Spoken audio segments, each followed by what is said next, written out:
welcome back to my channel. If you're new, my name is Kayla and I maintain a backyard garden here at my home in North Texas. The cool weather is on its way, so it's time to refresh the garden. Here I'm planting some dill, which will really enjoy the cooler weather, and I'm going ahead and planting some tarragon as well, so it hopefully has some time to get established before the winter. It prefers warm weather, but it can be grown as a perennial here in Texas.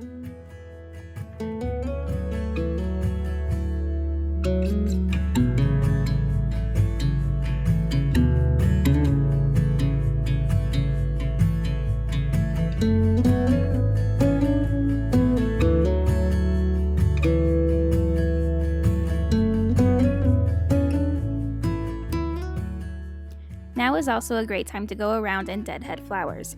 I waited a little too long on this chrysanthemum and also discovered it's been getting hit by my sprinkler system, so it's looking a little rough. I may end up replacing this, but for now I'm just going to cut off any spent blooms.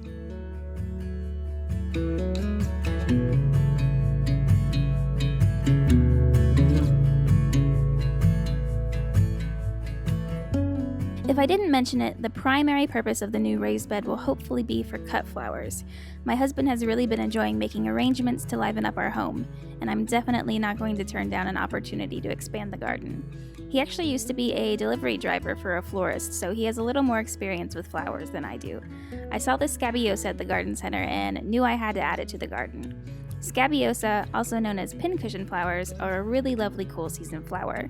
This is the Flutter Rose Pink variety. We also just got our first HEB nearby, and of course I had to look at their garden section. They had these bright yellow calendulas, and I haven't seen calendula transplants anywhere else, so I picked up 2 of those to add as well.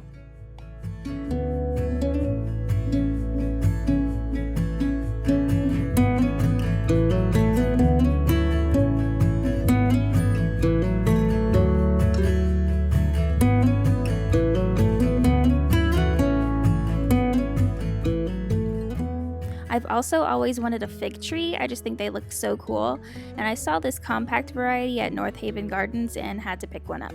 This variety is called Little Miss Figgy Fig.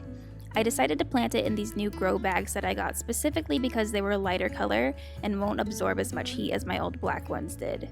This is also where I'm going to plant my garlic this year, and I'll have a video on that soon. When planting this fig tree, I made sure that the roots were loosened up and then planted in a mix of potting soil and compost. And as with anything I plant, I topped it off with a good layer of mulch.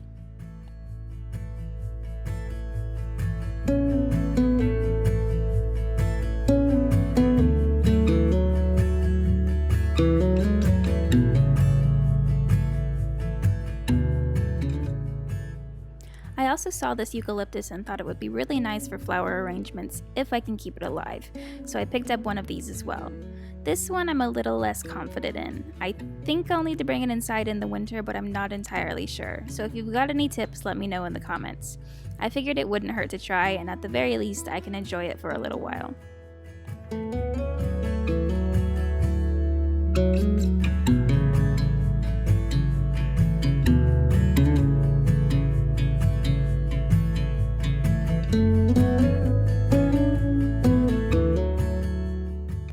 I noticed when I was walking by that the basil in my tomato bed has just started to bolt. I could leave it in a while longer, but I'm getting a little bit tired of it taking up space with the tomatoes.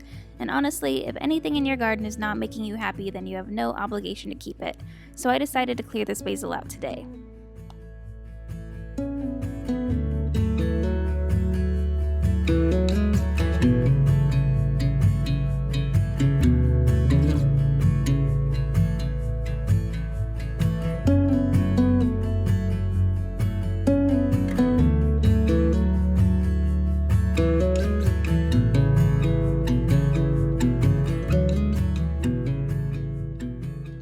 This is a reminder to check your brassicas for cabbage worms and cabbage loopers.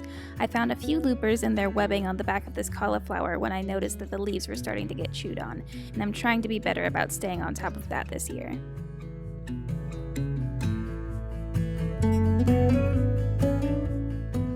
That's it for today. I'll be sure to do an entire fall garden tour soon, but until then, thanks for watching.